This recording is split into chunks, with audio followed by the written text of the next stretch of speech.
At Your Excellency's request, I applied for special leave from the Bureau in order to make an investigation in your state. My notes contain all the essential facts, but my injuries make this transcription into a presentable script painfully slow. When finally completed, I will submit the following as a full report on parole conditions which resulted in the release of dangerous criminals who at once returned to their lives of crime.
Governor Mallinson? I'm glad you got here, Mr. Hendricks. Nobody saw you, I hope. I don't believe so, sir. Good. Gentlemen, this is Mr. Richard Hendricks. Our host, the State's Attorney General, Mr. Whitmore. It's a pleasure, sir. Glad to meet you, Mr. Hendricks. My name is Hughes. Mr. Hughes? Our Commissioner of Metropolitan Police. Won't you sit over here, Mr. Hendricks? Thank you. Let me take your hat. What can I get you? Oh, a little ginger ale, if you please. Right. You know, Hendricks, all this secrecy may seem a little ridiculous to you, but you realize, of course, your identity must not go beyond the three of us in this room. It's only fair to warn you that our two previous investigators fared rather badly. We found one of them with enough lead in him to start a pipe factory. The other simply disappeared. Well, thanks for warning me. Oh, thank you, sir. You're welcome. Well, gentlemen, I left Washington in such a hurry that I wasn't given a very complete briefing on your particular problem. But offhand, I would say the trouble is in your parole board. During 6 months, prisoners of such low character have been paroled. I now suspect criminal conspiracy. Well, do you appoint the parole board, Governor? Yes, I do. Well, why not replace them? You see, those appointments are made for a period of 6 years, and nobody, not even the governor himself, can remove a board member for any reason other than proven malfeasance of office. I see. That kind of ties things up, doesn't it? Well, gentlemen, I've been figuring how to go about this investigation. Oh, forgive me for pacing, Governor. I think better this way. As I say, I've been figuring how to go about this investigation, and I've come to the conclusion that I must pose as a parole violator. Oh, incidentally, does the name Richard Murdoch sound familiar to you? Richard Murdoch, he was in that payroll stick-up. His last job was the Milberg Trust Company holdup. Oh, yes, I remember now. Well, Murdoch was paroled and then quietly skipped the country. So quietly, in fact, that not even the grapevine has the information as yet. And you propose to assume the identity of Murdoch? That's right.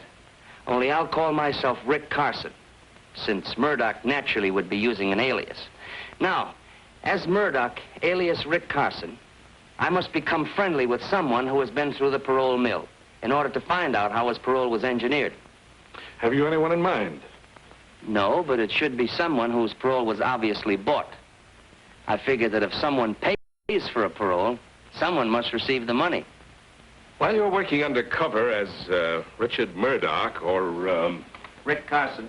Carson, you'll have to avoid any contact with the police, even in an emergency.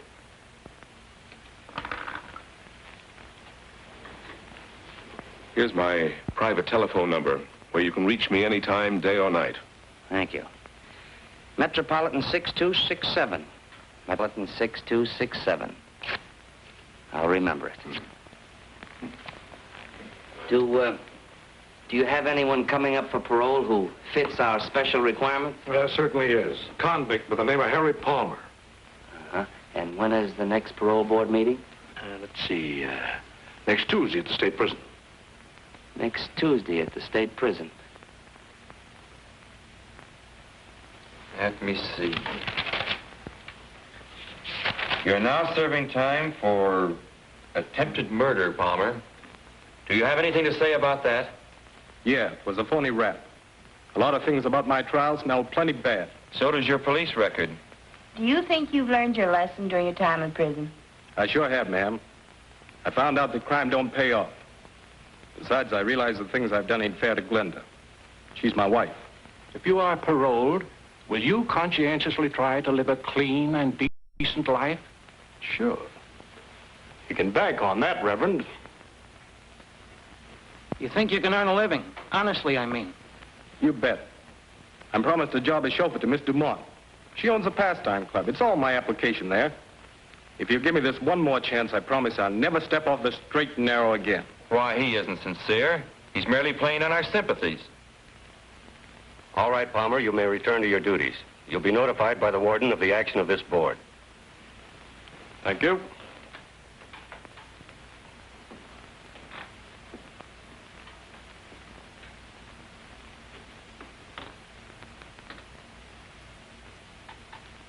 And I feel in my heart that Palmer is sincere.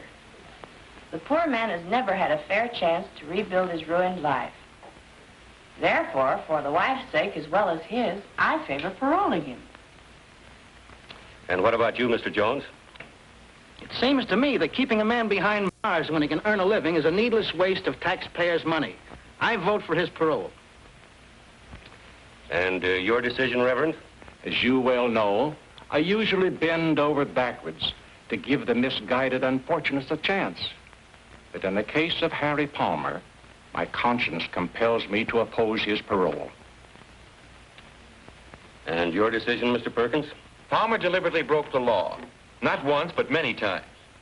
Freeing a man like Palmer makes a travesty of justice. I am positively against paroling him. Well, it seems we're evenly divided. 2 for and 2 against Palmer's parole. Consequently, as chairman of this board, it becomes my duty to cast the deciding vote. A decision like this must come from the heart as well as the mind. It must be tempered with humanity and understanding. I watched Palmer when he made his plea, and I'm convinced of his sincerity. In view of this, I must cast my vote with Mrs. Prescott and Mr. Jones in favor of Palmer's parole. This is an outrage, Holliday. At least a half a dozen times in the past few months you've done the same thing. I just don't understand. I'm entitled to my vote the same as you, Mr. Perkins. Now, Palmer will have served his minimum sentence on the 22nd of this month. His parole will become effective on that date. I learned that Palmer's wife, Glenda, was working as a waitress at the pastime club. So I decided to hang around. I'll delete that hang around. So I decided to drop around to the club to look the situation over.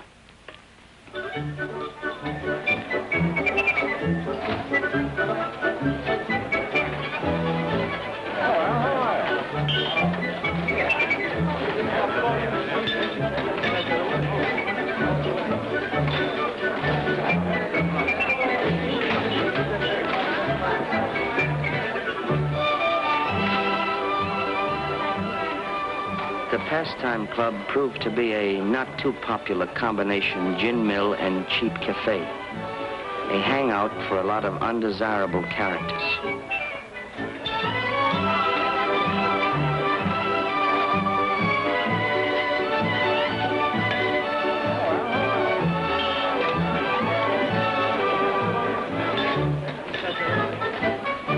May I take your order, sir? Can't make up my mind. I'm a little undecided between a hamburger and a ham sandwich. Take the ham sandwich. You got a deal. Coffee, too? Yes, black, please.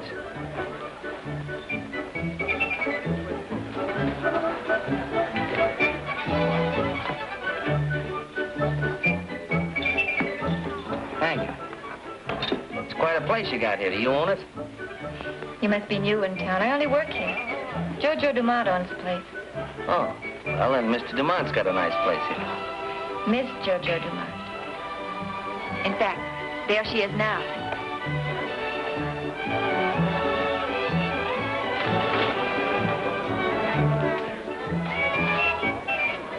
I learned from Glenda that the owner of the place was Jojo Dumont, a woman of striking personality who had her own apartment in the club.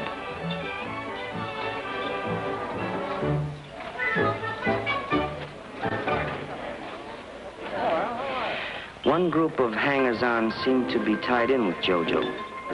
It wasn't difficult to find out how. They were quite bold about it. The tie-in was a lucrative sideline which Jojo operated, an illegal punchboard racket. The salesmen were Blackie Olson, Frank Mitchell, and Kid Redmond. They sold to the cooperative customers who were always glad to make a dishonest dollar. Duke Vigili, another of Jojo's willing workers, spent most of his spare time trying to cheat a slot machine. During his working hours, he called on the less cooperative prospects. For these, he had 3 convincing arguments, 2 hard fists, and a .45 caliber revolver. The straw boss of the outfit, Charlie Newton, dignified the job by calling himself manager. He tried to appear a legitimate businessman, but the only thing legitimate about Newton was a long police and prison record. Such were evidently the pals of Harry Palmer. They didn't trust me from the very first. However, during the 2 weeks until Palmer's parole, I managed to strike up a casual acquaintance.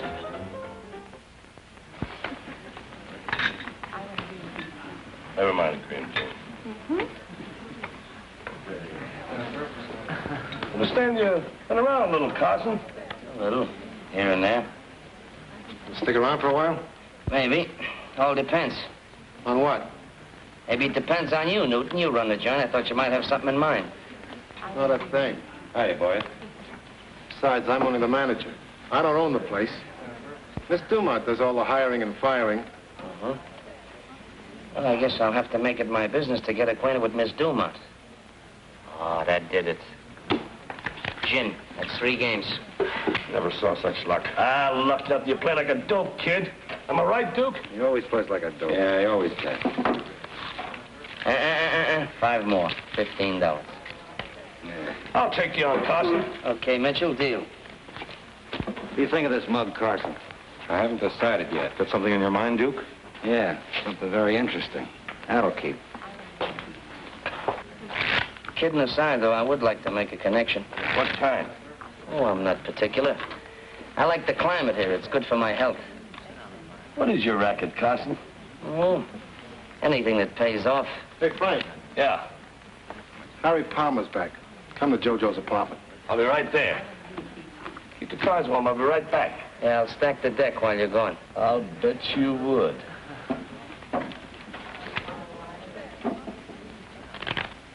I would have given a lot to know what was going on in Jojo's room. I found out later from statements of various people concerned. Sure looks natural. Just like old times, right? Sure, thanks. All right. Feeling better, Glenda? Wonderful. Seems like 100 years since I saw you, darling. Yeah, me too. That's what I've been waiting for. Frank will be here in a minute. Well, this calls for a celebration. How about fixing some drinks, Blackie? Okay, Jojo. Sure like her. You look right in the fence there, kid. They treat you good up there? What's on your mind, Charlie? How long are you going to keep Palmer on as a chauffeur, Jojo? Are you kidding? What do you think I got him out for? Chauffeurs are a dime a dozen. The other boys are all right fixing the boards. Now, Palmer's the best collector we ever had. As long as he keeps his nose clean. Does he have any fun up here at all? The next time he gets in trouble pulling off side plays, I'll let him rot in the pen. Hiya, Harry. How goes it, Frank? It's great to see you, old son of a gun. Papa's home, huh, baby? How does it feel? Feels grand. Glenda's been in a tough spot. But she came through okay. Yeah, but it's a lucky thing you got the parole just now. What do you mean by that, Crack? Oh, nothing, but there's been a guy named Carson hanging around the past few weeks, and he's been making a play for her. That's not true, Harry. Duke's the one who's been on the make ever since you went away. Me, make a play for you? Ah, you're crazy. That'll be enough, Duke. I haven't met this character Carson yet, but I can tell you one thing. Glenda's been absolutely on the up and up. I knew that, but thanks for telling me, Jojo. Cork pop, folks. Help yourselves. On the house. I mean on Jojo. This bourbon? Uh-huh. Thanks, Blackie. Right. Here's to you, sweetheart. Here's to us. What's Duke beefing about? He's like Rick Carson. But I can truthfully say Carson never got fresher. Handed me a line. Forget it, sweetheart. Run along and change your dress. But hurry back. I won't be long. How do you feel, Harry? Pretty good. Hey, listen, Harry. I didn't mean any slur on Glenda, but... Forget it, Duke. Well, I've been keeping my mouth shut because I haven't got proof yet. But as sure as I'm standing here, that guy Carson's either a copper or a stoolie. I know every cop in the state. Well, he might be one of J. Edgar Hoover's boys. Carson's no more FBI than I am. That's all we need around here, a copper. Especially when business is just beginning to boom. He lives at the Colvin Hotel right down the street. Why don't we search his room? There must be something around to tip us off. I can get in. I know the night clerk. Sure. The kid and Blackie could investigate. Then we'd know exactly how things stand. JBI, that's me. Jojo's Bureau of Investigation. Hello, Mr. Carson. Oh, hello, Glenda. Hey, this looks like the beginning of a second honeymoon. You like my new dress? Pretty sharp. Hope my husband will like it. Sure he will. Oh, here he is now. Honey, this is Rick Carson. Glad to see you, Palmer. Glenda was telling me about you. I was telling Harry how polite you've been.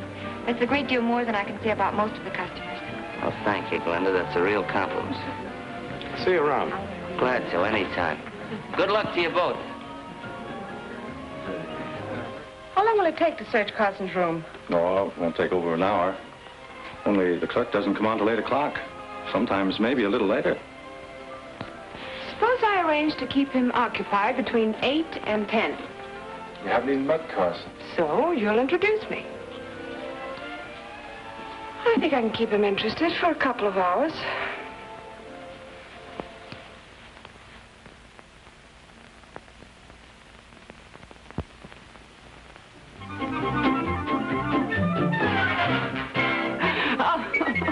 Oh, no more of those fast turns, please.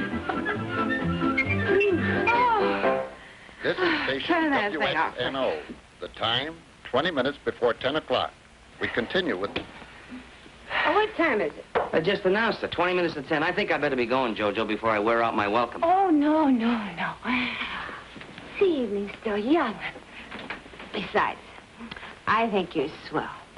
I think you're a wonderful guy. Really. If you think I'm swell, you ought to meet my pal Monty. There's a real guy for you. Oh, I bet he ain't half as nice as you. What's his name? Monty Cooper. Oh, yeah, you said that. It's a nice name, Monty Cooper.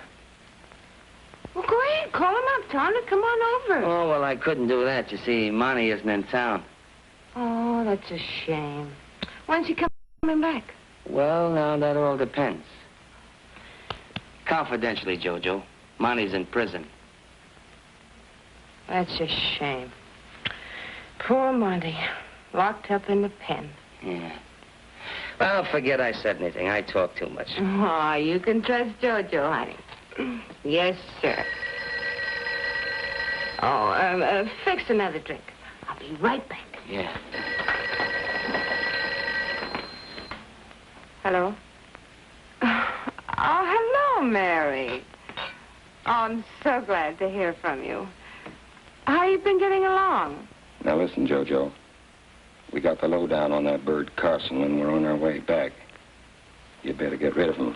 Oh, well, that's fine. I'll do that. Yeah, goodbye, Mary.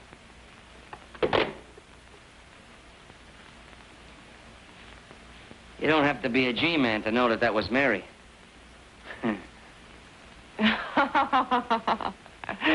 Oh, honey, you were listening. Yeah. Oh, no, I don't want any more tonight. Uh-huh. I can feel it coming. I'm about to be tossed out. You don't mind, do you? I'm beginning to get a terrific headache. I'll probably have one in the morning, too. Want an aspirin? No, thanks. Just my hat.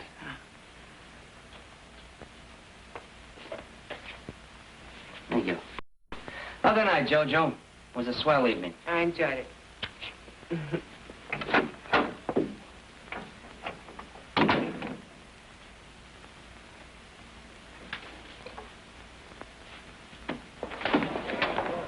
What'd you find out? Something very interesting. We got the dope on them all right. Oh, good.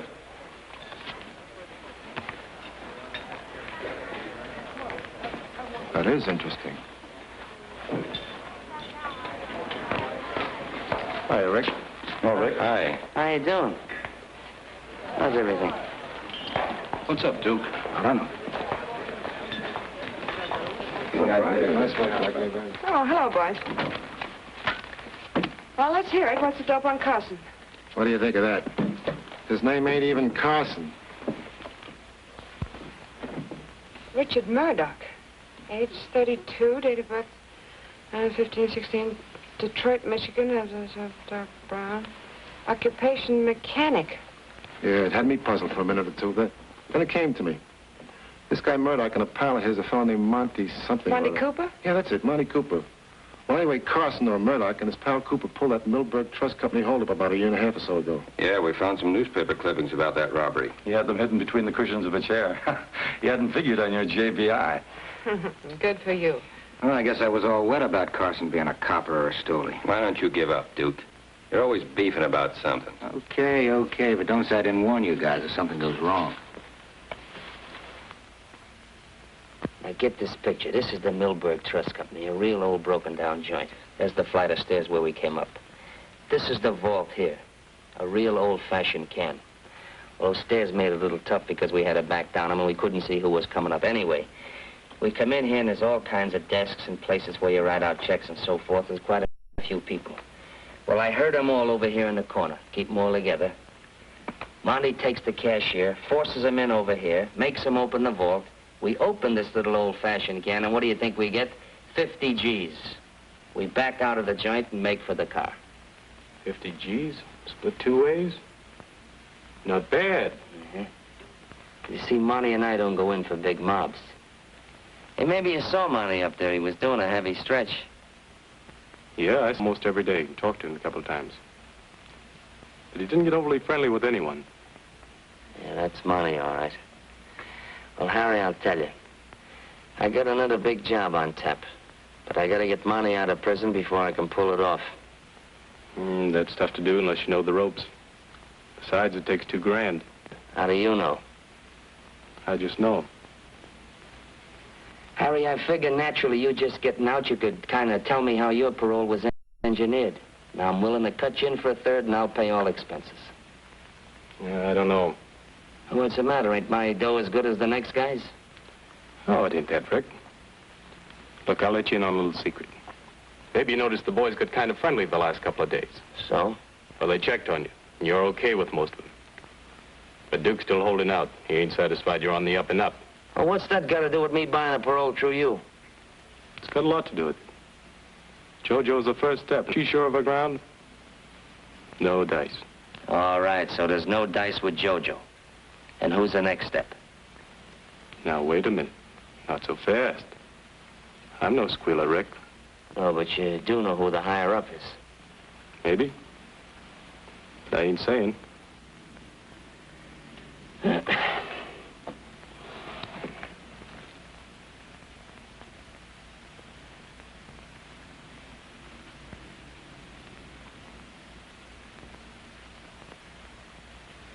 Harry, let me ask you another question. Who put up the money for your parole? Why, JoJo put it up. 'Cause the deal is I'm to pay her back. Oh, so she didn't put it up. She just advanced it to you. Yeah, that's right, but... Well, why cut in JoJo when you can easily go around her and pick up a couple of G's for yourself? All right, later on, if you want to cut her in, that's your business. You might have something there, Rick. At least it's worth it. Glenda's home.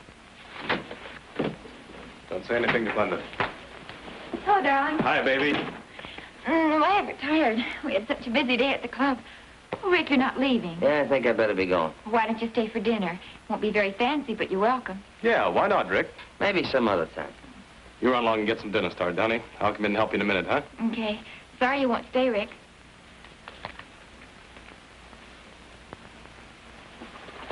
Can you get the $2 grand? Harry, whenever I need a few G's, I don't let anything stand in my way. Get the dough.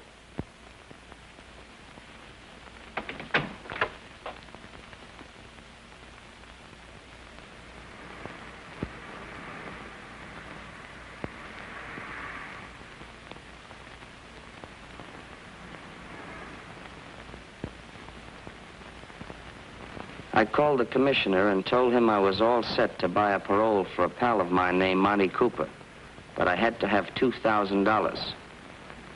He agreed. But as the boys were somewhat suspicious of me, and in order to gain their confidence, it ought to look like I had pulled a stick-up. Go ahead, read it. Philanthropist.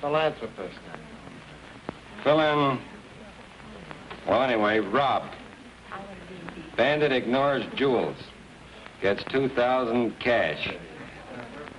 Neil Ingersoll, civic leader, was held up last night and relieved of $2,000 cash by a bandit who claimed he was not interested in jewels.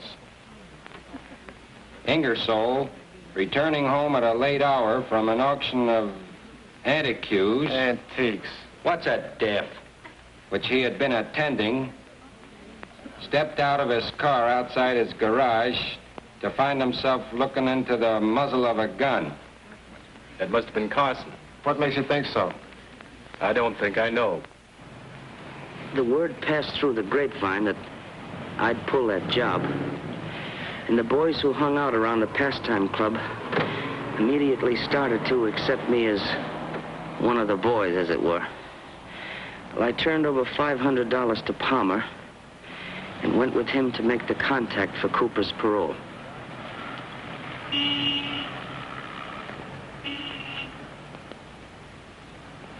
When we reached the lobby of an office building, Palmer told me I couldn't go upstairs with him. This was disappointing. But I heard him tell the elevator operator to take him to the 5th floor. So I checked the names of all the tenants on that particular floor. There were over 20.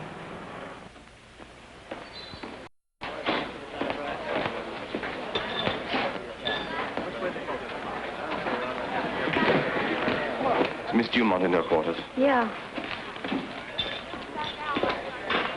The jerk. Hello, Bonnie. Hello, Jojo. What's on your mind, darling? Seemed as cross as a bear when you phoned to say you were coming over. Somebody's too much around here. You mean me? I don't know whether it's you or Newton, but one of you is, and I don't like it. As a matter of fact, I won't stand for it. You've no reason to talk to me like this. I'm sorry, my dear. I don't mean to be discourteous, but I'm worried. For you as well as for myself. Just a little while ago, one of Newton's boys came over to my office and demanded that I get a parole for a fellow named Monty Cooper.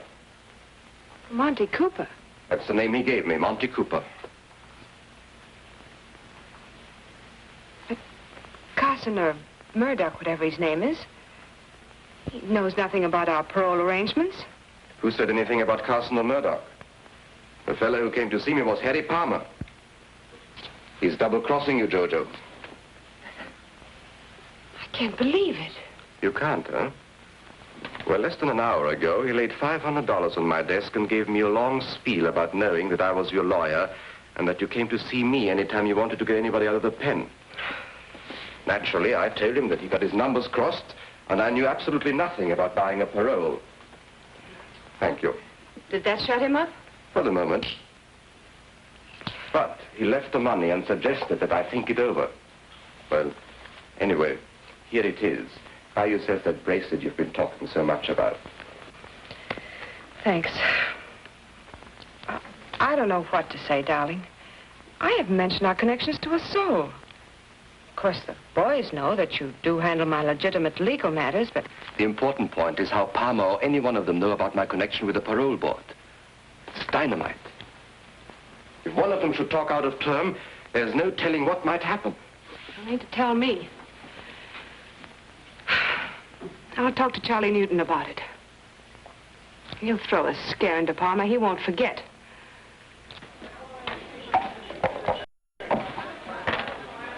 4 aces and 2. Harry Palmer just pulled a double cross on Jojo. Yeah? What'd he do? That's my business. Jojo says she doesn't want any rough stuff.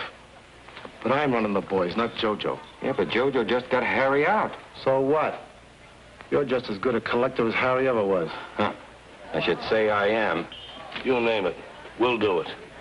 Okay. Tell you what we'll do. I'll call Harry on the phone, tell him to call me back from the corner drugstore. When he rings up here, I'll tell him to skip it, that I changed my mind. Now, when he's walking back to his house...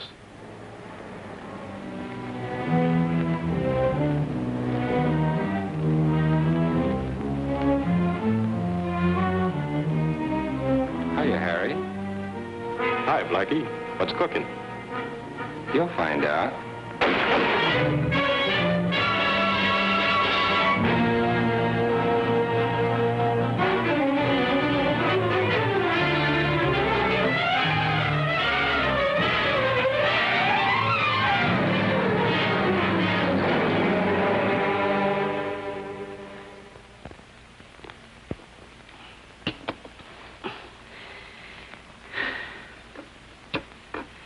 The killing of Palmer completely upset my plans, as I had now lost my only link to tie in JoJo with the higher-ups in the parole conspiracy. Well, how's the leg today? Oh, much better, thank you. Look. Take it easy. Okay. I'm a coffee lover. Oh, I see. Well, I'll come back for that later. All right, fine. Hunting around for... Now, delete that hunting around. Make it fumbling about for a new lead. I looked up the grief-stricken and embittered Glenda, pretending to her that I wanted to avenge her husband's murder, which had cost me $500. Well, I showed her the list of tenants occupying the 5th floor of the building to which Palmer and I had gone to, and only one name, a first name, sounded familiar to Glenda. And that first name, Barney. B-A-R-N-E-Y. Barney. Now, it belonged to a man whose full name was Barney Rodescu, R-O-D-E-S-C-U, who was a lawyer and sort of a man about town. Well, I decided to find out if he was the contact between the crook on the parole board and JoJo Dumont. You know, in a way, Palmer getting bumped off like that kind of put me in a spot. How come? Well, we had a little deal together. You see, I figured Palmer just getting parole like that, he'd know the ropes. Remember me telling you about a pal of mine, Monty Cooper? I wasn't as tight as I seemed that night, you know. Yeah, I didn't think you were. You say Palmer was trying to help you get a parole for Cooper? Well, I didn't exactly say that, but that's the general idea. Go ahead, I can listen while I'm typing. Of course, you know I had to pull a little job to get the money for Monty's parole. You mean the Ingersoll robbery? I don't know anybody named Ingersoll. No, but the point is, JoJo, I'd like to get Monty out of the prison as fast as I can. You know, you should have come to me in the first place, Rick. You? Mm-hmm. I'm serious. I like to help my friends. Besides, I have a lot of influence in the right places. Mm-hmm. Of course, we'll need cash. Yeah, I know. $2,000. Palmer told me. Did you give Palmer any money? Yeah. Yeah, I gave him $500. And for you, here's another 1,000. Thanks. I, like to have a receipt. Oh, sure.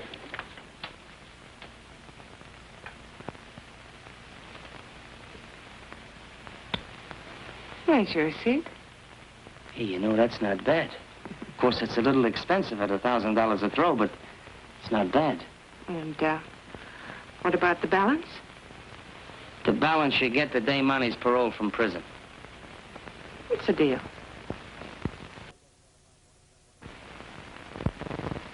Well, I guess that about winds up what I have to say. From here on, my future's in your hands. All I ask is that you give me a break. You needn't worry about not getting a fair break from this parole board. All right, you may return to your duties, and you'll be informed of our decision later. Thank you. Thank you very much, sir. That man should be put away for life. He's an habitual criminal. Why should the state have to support this man for life? That's the wrong attitude. I agree with Mr. Perkins. I'm opposed. The man deserves a chance. Every man deserves a chance. Once again, we seem to be evenly divided, thus making it my duty to cast the deciding vote. And you vote for Cooper to be paroled? I do. Mr. Holliday. It's my privilege. But, Mr. Holliday, it's obvious... the chairman's privilege to have his own opinion. The majority votes in favor of Monty Cooper's parole. He'll be released in 2 weeks to report for work at the Ainsley farm at Meadows. I move for adjournment. Because I couldn't understand why anyone would a job to a multiple loser like Monty Cooper, I decided to check the county assessor's records to find out what I could about Vern Ainsley. From the beginning, I had suspected Ralph Holliday of accepting the bribe to put through the parole. But with the information I had now obtained, I felt certain it was Rodescu who had offered the job on the farm to Monty Cooper. Suspecting the setup, however, was not enough. I still had to obtain the proof. That afternoon, I worked out a strategic plan.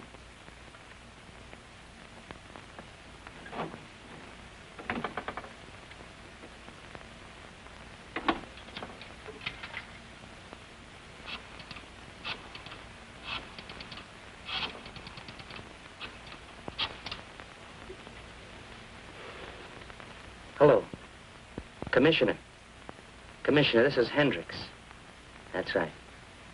Hmm? Well, yes, naturally, Commissioner, I'm going out to the Ainsley farm. Oh, incidentally, I told the boys at the pastime club that I would meet Cooper out at the farm. But, Commissioner, there's just one thing, and I hope you won't let me down on this. You see, unless Cooper is picked up at the prison gates when he's released, if he should happen to come out at the Ainsley farm at the same time I'm there and get one good look at me, well, I'm afraid my career as Murdoch or Carson or Hendricks will come to a very sudden and painful end. Oh, you have nothing to worry about on that score, Hendricks. I've already notified 4 states of Cooper's impending parole. They'll be right there to arrest him the minute he steps foot outside the prison gates. Fine, Commissioner. I'll call you tomorrow afternoon.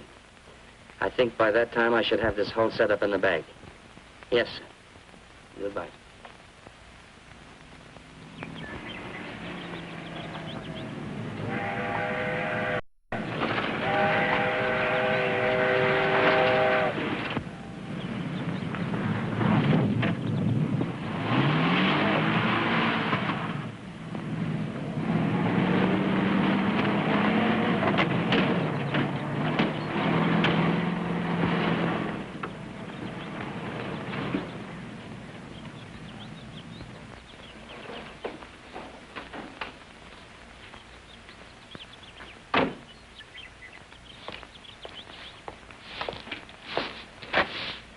Ainsley? Hey! You Ainsley? What do you want? Looking for Monty Cooper. Who? Monty Cooper. He's supposed to be working here. Well, he ain't. Nobody here by the name of Cooper. Now, look, Ainsley, I happen to know that Monty Cooper was paroled to work on this farm. Who told you that? Well, after all, I'm a pal of his. My name is Carson. Rick Carson? Well, I'm pleased to meet you, Carson. I'm glad to meet a real pal of Monty's, too. You know, confidentially, I'd put up the dough to spring him. Yeah? Well, I guess you'll be right glad to see each other again. Yeah. Only thing is, I don't expect Cooper much before tomorrow. You see, there ain't no other bus coming this way before midnight tonight. You don't know Monty very well, do you? If there ain't no bus, he'll take a taxi. And when he gets here, he'll ask me to pay for it. You're welcome to hang around if you want to. I guess the boss won't care. Well, I thought you owned this place. Oh, I sold out a couple of years ago to a fellow named Rodescu, a young lawyer from town. Uh-huh. Well, tell me, does this Rodescu, does he come here very often? Mostly weekends. Him and a lady friend. They do a lot of riding. By the way, I'm expecting them this afternoon sometime. You make yourself to home. I got to get the horses ready. Up to you, Carson. Yeah. I hadn't figured on Rodescu visiting the farm. I realized his presence might have set my plan, but I had to take the gamble. So I waited until Ainsley had disappeared. I had brought along an instrument which the commissioner of police had provided, and taking advantage of Ainsley's absence, I decided to make use of it.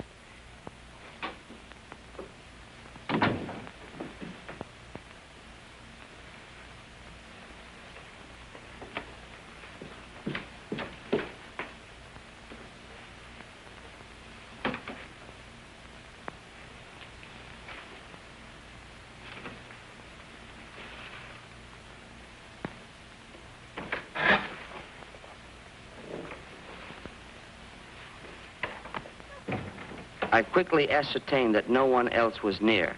I fixed in my mind the details of the room and then found a suitable place in which to conceal the precious instrument.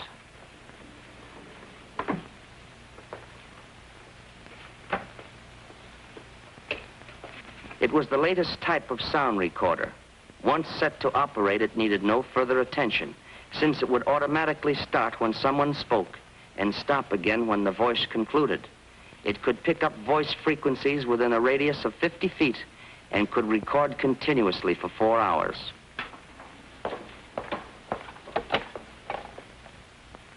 Hello, get me Metropolitan 44244.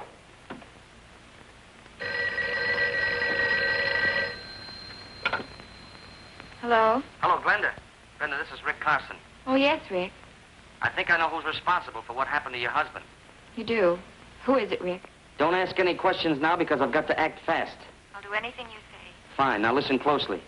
You know that list of names and addresses of the parole board members that I left with you this morning? Yes, I have it right here. Fine. Now I want you to send each one of them the following telegram. Urgent you meet me at farm without delay. Drop everything else. Have you got that? Yes, Sign each one of those messages Barney. Barney. But I don't get it, Rick. What good are the telegrams? Well, Glenn, just a minute, Glenda.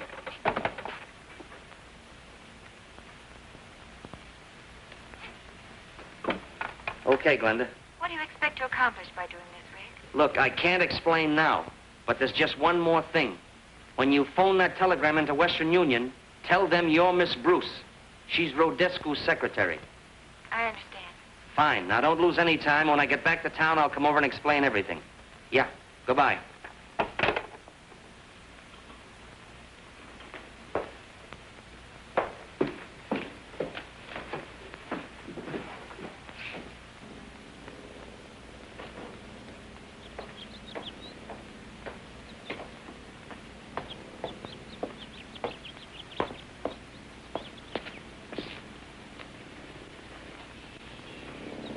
Oh, hey. How about a glass of beer? Oh, no, thanks. Not right now. It's up to you. Thanks. I think I'll kill a little time and drive around the country. I'll stop back later and see if Monty got here yet. Suit yourself. Yeah, okay. See you later. Yeah.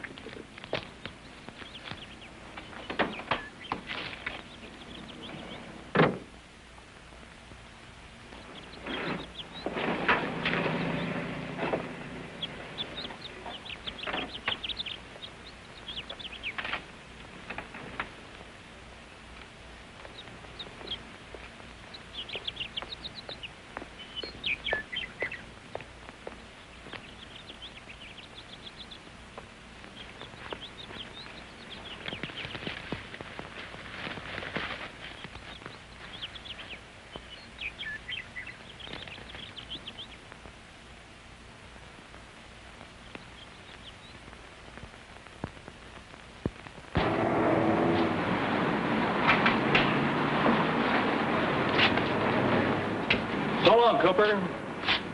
Take it easy. Yeah. You too, Screw. Good luck. Hey, Cooper. We've been waiting for you. Yeah, what for? We want to take you along with us. Who are you and what do you want with me? We're pals of Murdoch. Oh, that's different. Sure, we're taking you to see him. Oh, no, not me, boys. I'm slated to report to a place called Ainsley's Farm in Meadows. And I gotta go there before I do anything. Well, that's just where we're going. Murdoch's waiting for you there right now. He is? And he's mighty anxious to see you. Well, I'm mighty anxious to see him. Where's your car? Over there. Okay, let's go.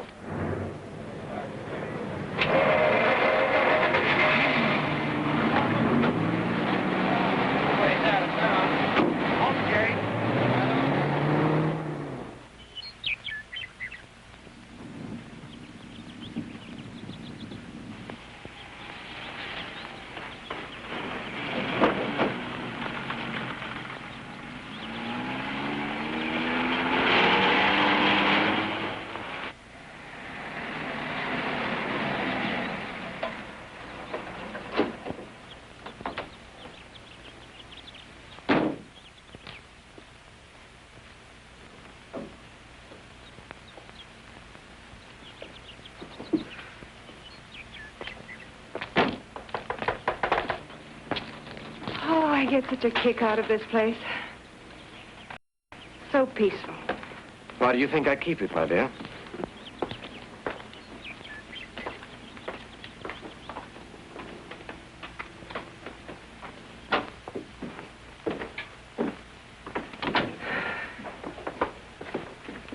Oh, Frank, put Miss Dumont's luggage in her room and leave mine in here. Right.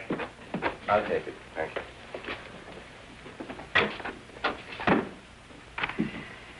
Darling, it's so good to be with you. Everything's okay. Oh, thank you, Frank. Olive campaigns me. He'll have some beer on ice. Feel like something to eat? No, thanks. Just a cup of coffee a little later. How about a canter over the countryside? Oh, let's relax for a little while. Later, maybe, huh?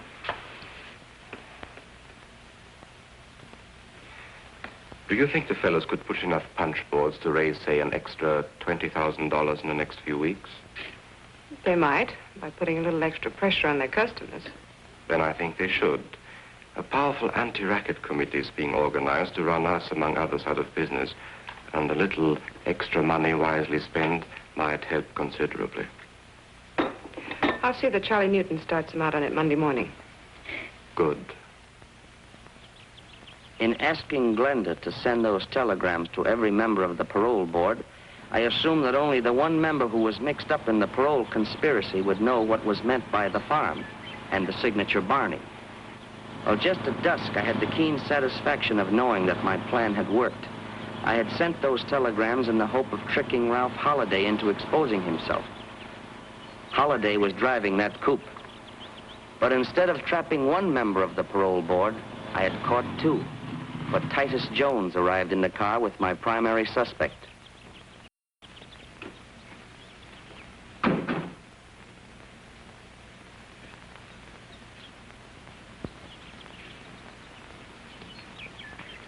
I wonder who that can be. Probably one of your eager beaver clients. If it is, I'll throw him out. Excuse me, my dear. I'll make this short and sweet. Come in. Well, this is a surprise. Hello, Ralph. Hello, Titus. And you gentlemen are quite a ways from home, aren't you? You're not joking. Holiday burned up the road getting here. Oh, I'm sorry. We didn't know. Oh, that's quite all right. Allow me, my dear. Ralph Halliday and Titus Jones. Miss Dumont, my fiancée. How do you do? You're on the parole board. I heard Bunny speak of you. Yes, we are, Miss Dumont. Parole board. Well, Yes. sit down, gentlemen. Sit down. Make yourselves comfortable. What brings you out here in such a hurry? Why, we came in answer to your telegram. My telegram? I didn't wire you. What's that? You most certainly did.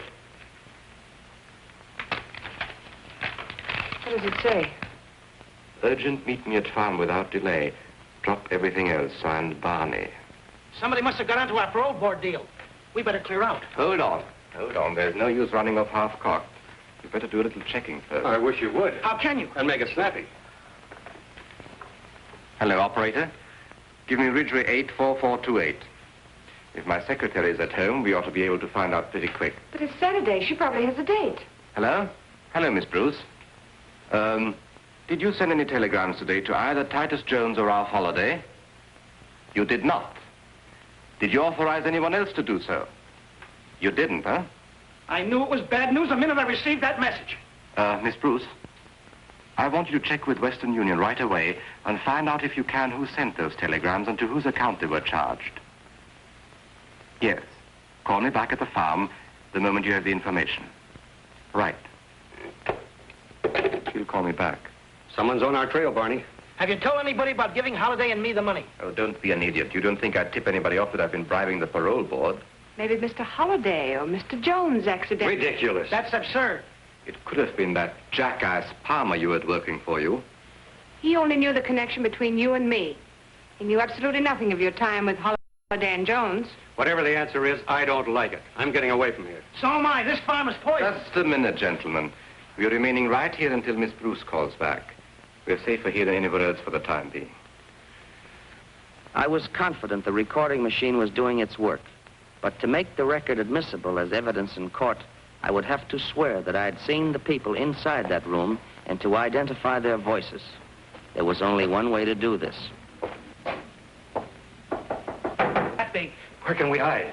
Relax, gentlemen. Come in. Oh, I'm sorry to bother you. I'm looking for a friend of mine. What makes you think he's here? Well, I was told he would be. My name is Carson. Oh, it's Rick Carson, darling. Let him come in. You needn't worry about him. Come in.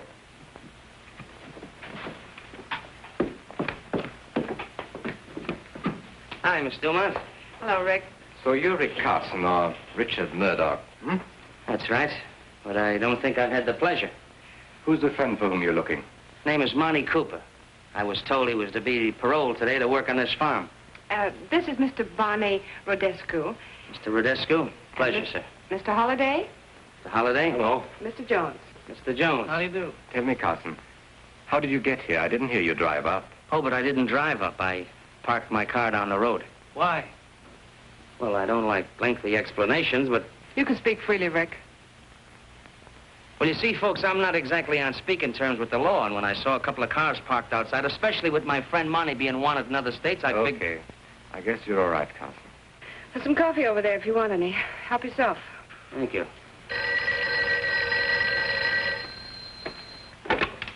Hello? Yes, operator. Must be my secretary calling me back. Yes, Miss Bruce.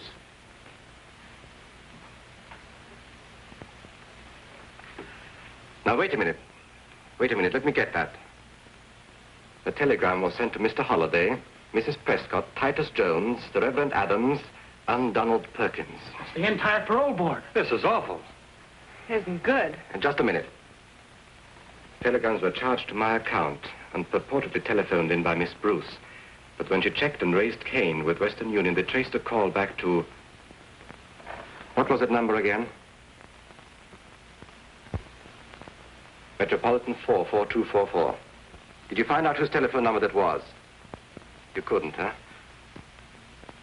Well, keep on checking, Miss Bruce. I know that number. You do? Metropolitan 44244. That's Glenda Palmer's number. A dirty little double-crosser. What does she think she's trying to pull? Something mighty dangerous for all of us, if you ask me. What was that number at your club again? Ellsworth, 36097. What are you calling there for? Get me Ellsworth 36097, please. What are you going to do? You'll see. Hello? Is Newton there? Let me speak to him. Hello? Hello, Dr. Newton. This is Dr. Rodescu. I want you to call on Glenda Palmer. Please, Barney, let's not get in deeper than we are. I want you to give her the same treatment that you gave her husband. Yes, it is a matter of life and death. Thank you, Dr. Newton. Killing Glenda isn't going to help.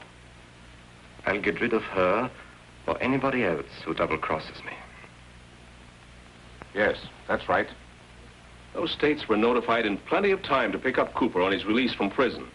Yet the extradition papers arrived too late to arrest him.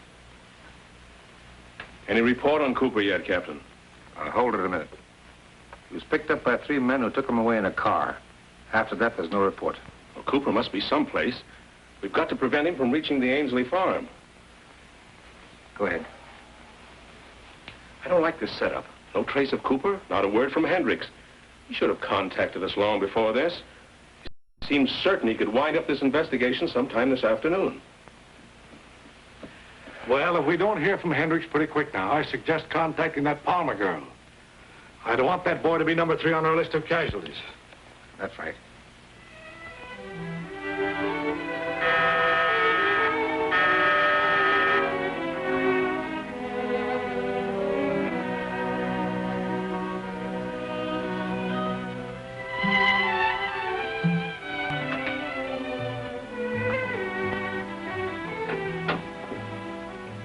Hello, Glenda. Oh, hello. I was expecting somebody else.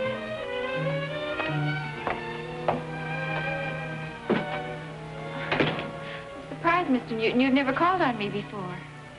That's why I made my mistake.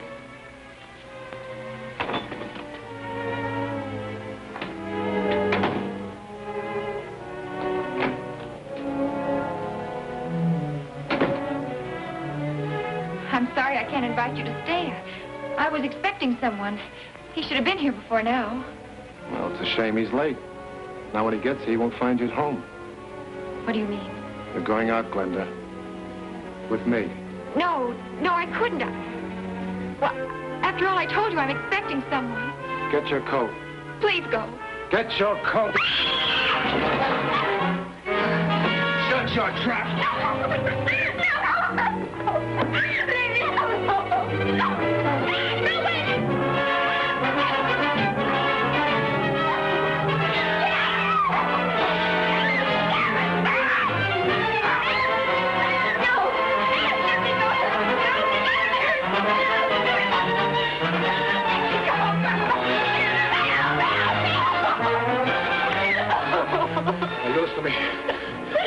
You shut up, or so help me, I'll kill you right here on his back.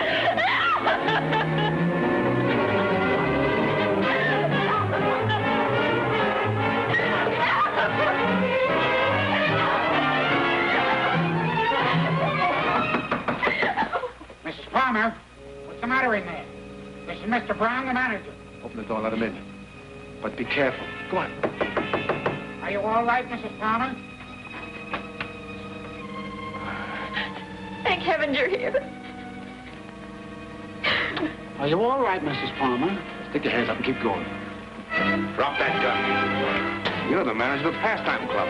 Get him out of here. Book him on suspicion of attempted murder. Yes, Commissioner. Take him out. Everything's all right, Mrs. Palmer. Will you please get the lady a glass of water?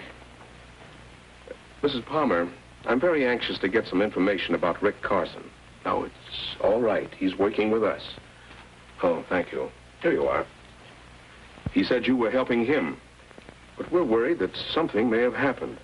Have you heard from Carson lately? He telephoned me this afternoon from Meadows. Meadows? The Ainsley farm is located near Meadows. That's right. He mentioned the farm and the telegrams they sent for him. Captain, notify the sheriff's office in Meadows to see if Carson is at the Ainsley farm. Yes, Commissioner.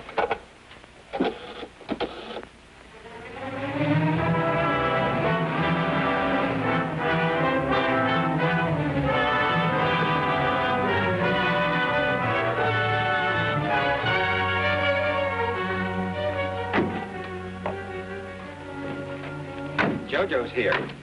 I wonder who that other car belongs to. Never saw it before. We'll say hello and show him you're okay, but then we'll take a run into town. Fair enough. Well, Dr. Newton ought to have finished his treatment of Glenda Palmer by now. Oh, quite a joint you got here, huh? Well, we picked up Cooper, and here he is. Hiya, gang. Well, where's that old son of a gun murderer, or Carson, whatever he calls himself now? What's the matter, Monty? Don't you recognize your old pal? You know, I didn't at first, but I sure do now. You're the guy who shut it out with me and a pal up in Wisconsin. It was you who put a slug through it. You're a federal agent. What did I say? That's right, I am a federal agent.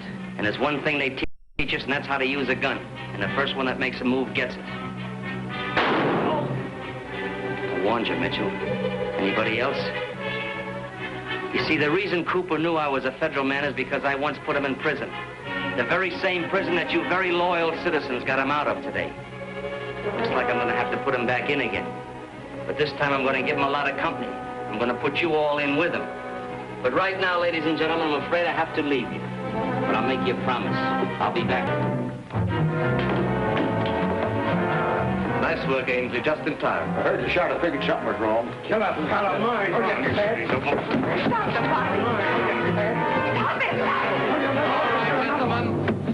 Put him in the chair. He'll be more comfortable here. Hey, Carson, here's some water for you. Now, speak. All right, Carson. Who put you on our trail? Well, I suppose we'll have to teach him how to speak. That's lesson number 1. He's stubborn. He'll need more than that. Ready to talk yet? Hit him again. We'll make him talk. Oh, why don't you shoot him and get it over with? Just a minute. We'll try once more. If he doesn't talk this time, he'll get a one-way ticket to the bottom of the river. All right, Carson. This is your last chance. Tell us just how much you know. You better talk fast and to the point. Sounds like police sirens. It is the police. What can we do? Don't let them find him here. Duke, Blackie, Kid. Take Cooper and Carson to the storeroom. Use the back way. Holliday and Jones, you better go along. Come on, boys. Come here. Hurry up. Make it snap. Now, you and I will be taking care of Frank, Jojo. All right. And remember, he was hurt in a hunting accident. Oh, shut up.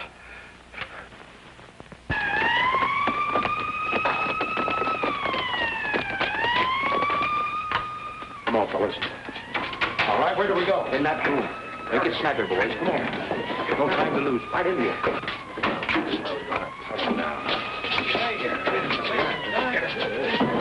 It's getting louder. They're coming in, all right. Quiet now. Lock it, boys.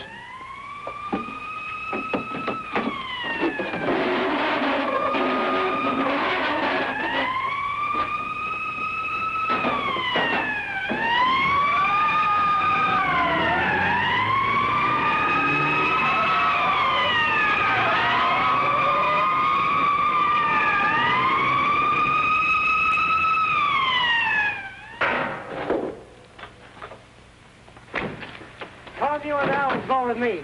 The rest of you look those cars over and see if you can find anything out here. Come on.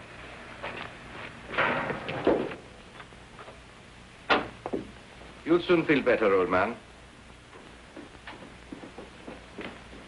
Oh. What's the trouble here? My guest was hurt in a hunting accident. We called a doctor.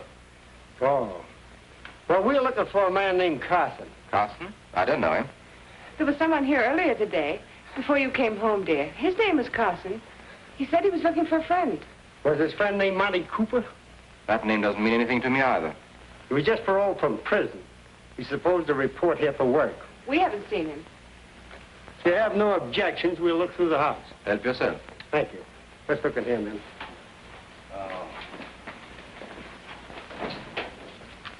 Jim, you go up there.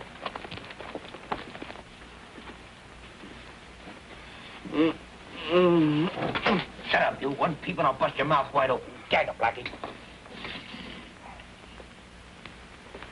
Thanks for your cooperation. I hope the doctor gets here soon. Good night. Good night.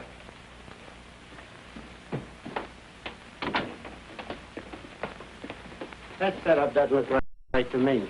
Yeah, Monty Cooper's supposed to go to work out here, and nobody seems to know anything about him. Kind of funny, ain't it? Yeah. Keep him in there. We'll go around and see what the rest of the boys are doing. We haven't been in here yet. Open it up, mister.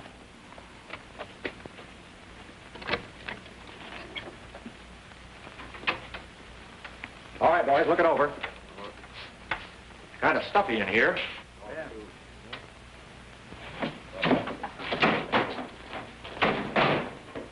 Find anything?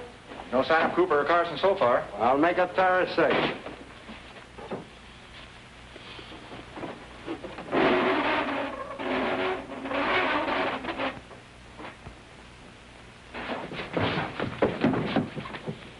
See, I told you there ain't nothing in here. Ah, that just about winds it up. Well, if Cooper shows up, I'll be glad to let you know. Okay, let's go, men.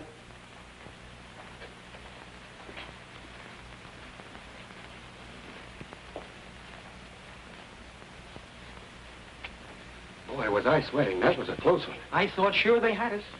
Hey, Duke, how long do you think we'll Hey, here we are. Hey. What's that? Hey! What's the room back there? Get your light in there now. Grab that man. Clear this stuff out there. Take that cabinet away. In here!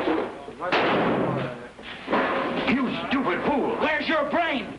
Shut up or I'll put a slug through you, too. I'd like to do that myself. I didn't like their kisses when I saw them on a parole board. Here they are, Sarge. Good. Mike, take the gas gun. Bob, you take this. Pick up those people in the house. Okay, Sarge. All right, you fellas in there. Come out with your hands up. You want us cover, you'll have to come in and get us. Now listen to me. If you don't come out, we're going to give you a dose of gas. You've got just 30 seconds to make up your mind. Let's give up, boys. We can't beat them. Please, please don't fight. They got gas, and I've got sinus trouble. Oh!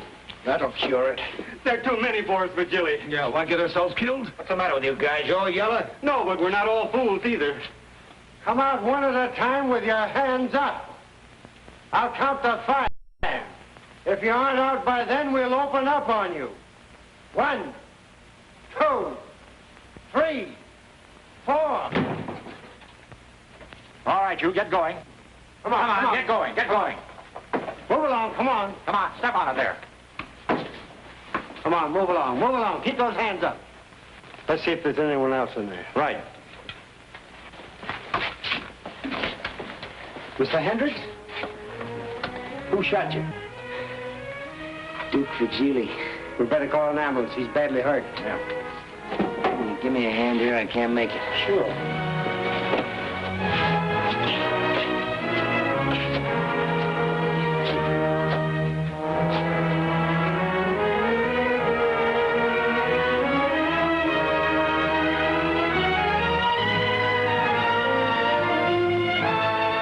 Just a minute. Well, Duke, I told you I'd see you again. And the next time I see you, you're gonna be a very old man.